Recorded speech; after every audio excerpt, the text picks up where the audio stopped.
Welcome to Color Calendar, Fall 2019. This is October, and the calendar we're going to work on starts the 1st on a Tuesday, ends 31st on a Thursday.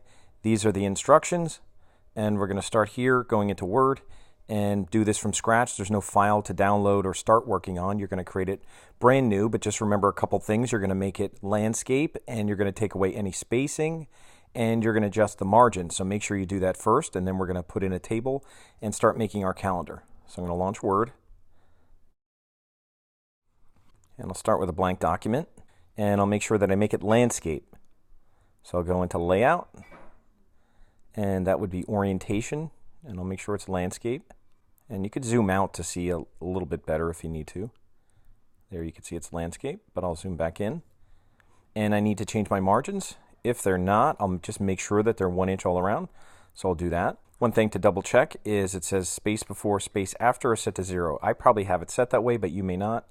So just with a cursor clicked here, just make sure, actually under Layout, you should see here space after at 8. I'm going to turn that off and make sure that, or put it back to 0.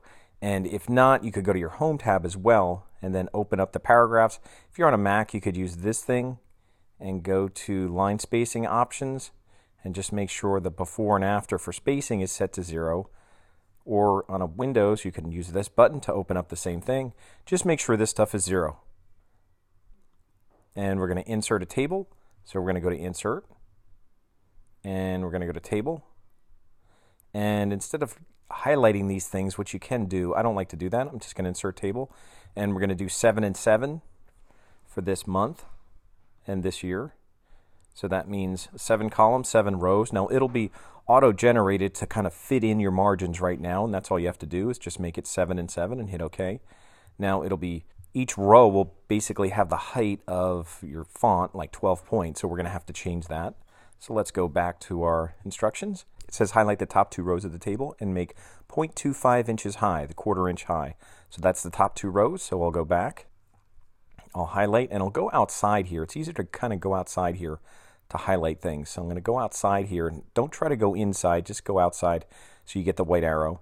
And then we're going to make them higher. Now if you don't see anything here about size, just go to Layout, and then you should see these numbers here that show the layout, and they're saying 0.24, so I'm just going to go up and then go down again. It's going from 2.4, so I'll just make sure it's 2.5. That's all I need to do there. It's just a little bit bigger than it started out at. And then while these are still highlighted, what we're going to do is just hit this center button here, because that will center up and down and right and left. So you could do one and then the other, or just use the middle button. That'll center all our content.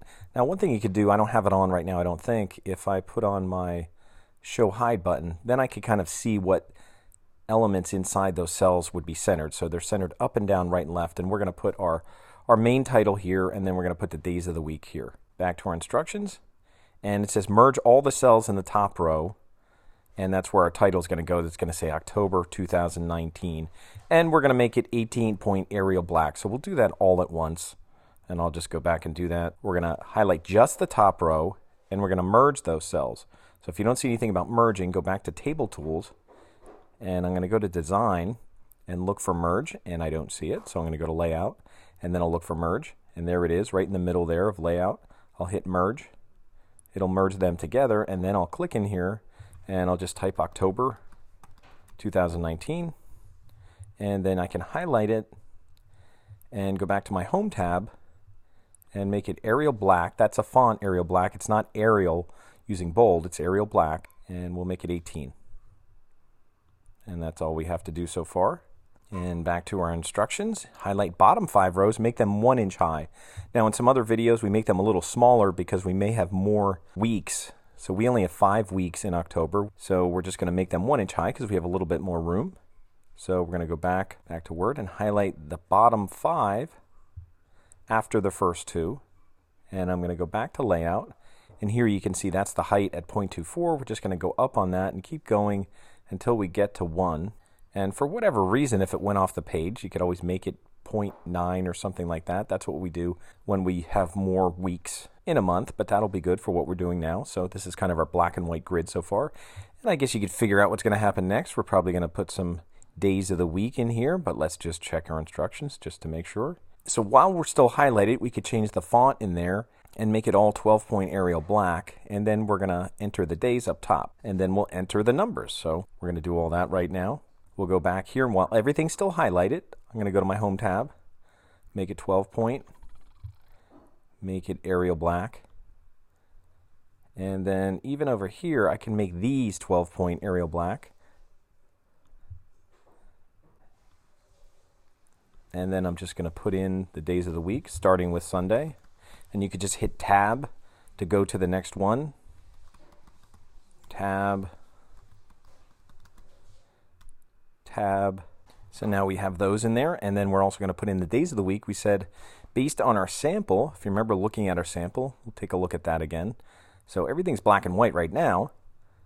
But you can see what we're going to do. We're going to start at...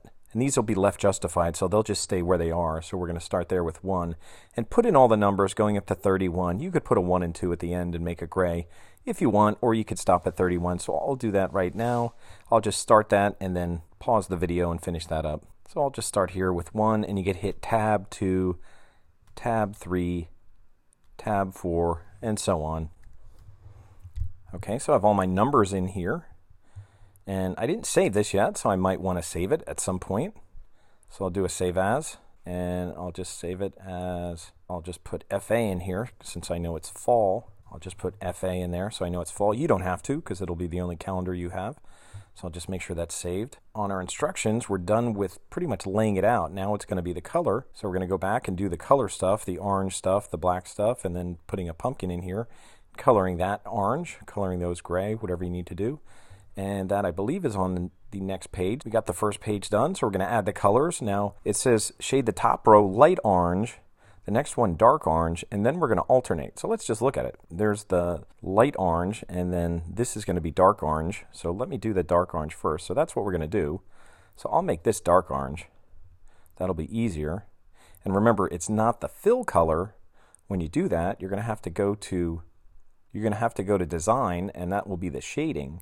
So we're going to go there, and I'll just use our regular orange.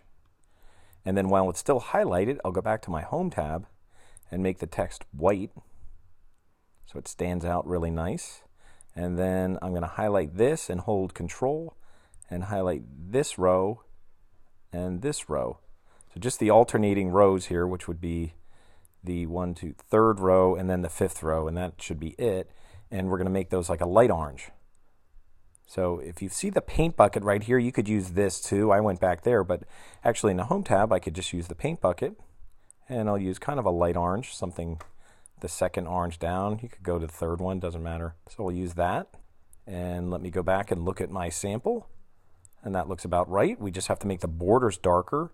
So to do that, I'm going to select the whole table right now and go back to my instructions and see what it says to do there. It says apply a 2 or 2.25 orange border. So a nice thick border on there. So you could click on where I just clicked and go to Table Properties, and we're going to use Borders and Shading, and we're going to select all. So I'll show you where to do that. So we're going to go here, and we'll go back to our layout, and you should see Properties over here. And we're going to go down to Borders and Shading, and it has all selected right now. So what we're going to do is we're going to color it not automatic, which is black. We'll just use the dark orange, and we'll go up to like 2 1/4. And you can kind of see the little preview over here, and I'll hit OK and see how that looks. And I'll hit OK again, and that's pretty much what we want. So we have all our shading. Let me click off it, and let me even turn off that so I don't see the little marks in there. That's what we have so far. I could go in here and make this orange, and I could make these two gray. Then all that we have to do is just put in a pumpkin or something like it. And to do that, we're just going to go back to Google, and we'll just search for a pumpkin or whatever you choose for Halloweenish kind of stuff. I'll just choose a pumpkin, and I'll go to Images. Now, I don't want a real pumpkin, so you might even want to do pumpkin PNG or something so that it's transparent. And that looks like it's transparent. It's really big. If you see something 3000, you don't need something that big. And again, you can crop it too. How's this one? 920. Some of these are really big. Here's pumpkin clip art. It says ping transparent. I'll try this one out and see how that goes. And you could try just copying and pasting it. So if you right click on here and say copy image, you could go back here and I'll just click right next to the 31 and I'll paste it. And if you get something like that, it's gigantic. Don't panic. Just find the corner of it and scale it down and just keep scaling it down. And eventually, when it's small enough, your calendar will go back to the way it was and even go back on the first page. So just keep making it smaller until it eventually goes back on its own page. Now, the reason it did that is because it's squeezing it in here in the text, and what you want to do is double click on it and then go up to position. Actually, you want to do, probably text wrap is easier to understand because you want to do in front of text. You could do it under position, but we want to do in front of text. That'll let it float. So that way you could kind of move it around a little bit. We might have did that with the signature on our first exercise. And if it's a ping, you could see it won't go over top of the text. Even if it was, there are ways to remove the background of, even if it has a white background, you could do that. But that should be fine for now. I don't even have to crop it because it is transparent, but if it wasn't transparent, I might have to crop it so it didn't go over anything. But that's about all I have to do right now. That's my Word file. I'll just save the last things that I did here, and that's all I need to do. And this is the one that I'm going to turn in to coursework.